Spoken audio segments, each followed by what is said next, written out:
Hello friends, hi everyone. आज जो है हम लोग वैदिक काल पढ़ा रहे थे। पिछले वीडियो में हमने पढ़ाया है। तो आज जो टॉपिक पढ़ाएंगे तो इसकी राजनीतिक व्यवस्था थी, राजनीतिक और प्रशासनिक, कि ये लोग कैसे रहते थे, कैसा परिवार होता था, किस प्रकार की संस्था होती थी। ठीक है, ये आज जो है हम पढ़ाएंगे।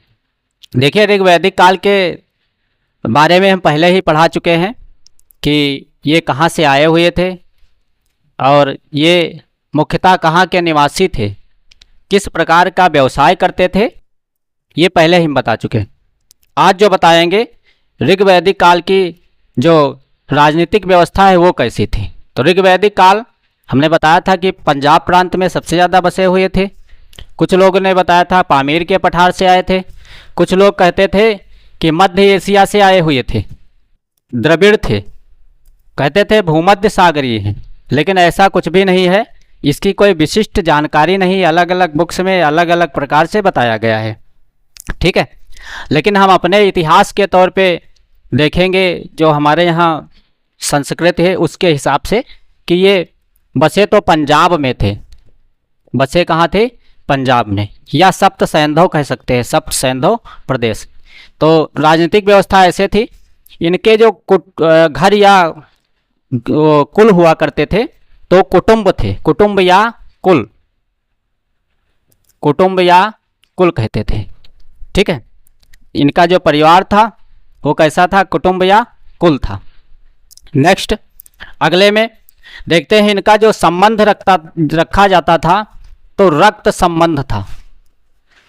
इनकी जो जन व्यवस्था थी, मतलब ग्रह की व्यवस्था थी, उसको रक्त संबंध से आका जाता था। उसी के जो विशिष्ट व्यक्ति होता था तो उसे क्या बनाते थे? परिवार का मुखिया या जन बनाते थे। अगला है कुटुंब का जो मुख्य होता था, कुटुंब का मुख्य, उसे मुखिया या जनपद कहते थे, मुखिया या जनपद कहते थे, या कुलप कहते थे, या कुलप कहते थे। ठीक है, लेकिन एग्जाम में अगर आ जाए तो जनपद नहीं लगाएंगे, ये अलग अलग किताबों में अलग दिया गया है। इसमें क्या लगाएंगे? कुलप लगाएंगे। मतलब कुल का जो पति होता है उसे क्या कहते थे? कुलप कहते थे। ठीक है, कि इनका एक संयुक्त परिवार होता था। अपने परिवार में इनका जो है विशेष प्रभाव होता था, वर्चस्व होता था। जो कुलप कहता था, मतलब अपने ही परिवार में मुखिया, उसी की बात जो है रखी जाती थी।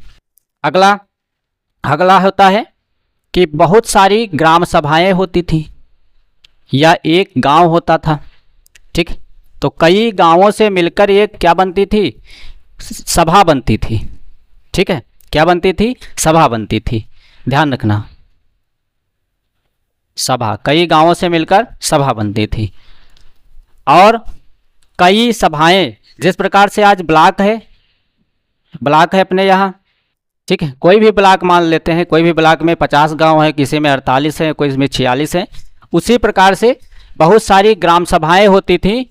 तो ग्राम सभाएं जो मिलकर बनती थी तो उनको कहते थे समिति।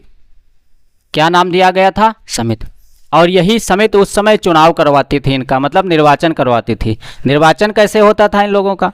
इतिहास में बताया गया है। जैसे कहीं पीपर के बिरवा के नीचे बैठे, पीपर के पेड़ के नीचे बैठ कर और वहाँ पे जो समिति का अध्यक्ष होता था उसको बिठा करके फिर जो है हाथ उठवाए जाते थे। जिसकी तरफ से ज़्यादा मत होते थे उसको क्या विस्पति बना दिया जाता था। क्या बना दिया जाता था? विस्पति। ठीक है, ध्यान रखना है, विस्पति बना दिया जाता था। ऋग्वैदिक काल में एक जनतांत्रिक व्यवस्था थी, जनतांत्रिक व्यवस्था। उसका नाम रखा गया था विदत। क्या नाम रखा गया था? विदत। ठीक है, ध्यान रखना है, विदत। ऋग्वैदिक काल में जो आपत्ति या आवेश होता था, ठीक है, ऋग्वैदिक काल में आपत्ति या आवेश भी रखा जाता था। इसलिए क्योंकि इसमें देखिए जो फैसले करवाए जाते थे उस समिति के अधिकारी से करवाए जाते थे, और उसको बिठा करके कि कोई भी फैसला करवाना है तो पहले क्या है, आपत्ति लगाई जाती थी। आपत्ति के फलस्वरूप, ठीक है, जो फैसला माना अगर नहीं गया है तो उसमें एक राजा के अंदर या जो अध्यक्ष बनाया जाता था उसके अंदर गुस्सा आती थी, और गुस्से में वो बोलता था या फैसला करता था। उसका नाम क्या रखा गया था, आवेश रखा गया था। नेक्स्ट अगला है, ग्राम या गांव का जो मुखिया होता था, ग्राम या गांव का मुखिया, उसे क्या कहते थे, ग्रामीणी कहते थे। क्या कहते थे, ग्रामीणी कहते थे। ठीक है। गोप या गोपति होता था एक, गोप या गोपति, उसका अध्यक्ष क्या होता था, राजा या राजन होता था, राजा या राजन होता था।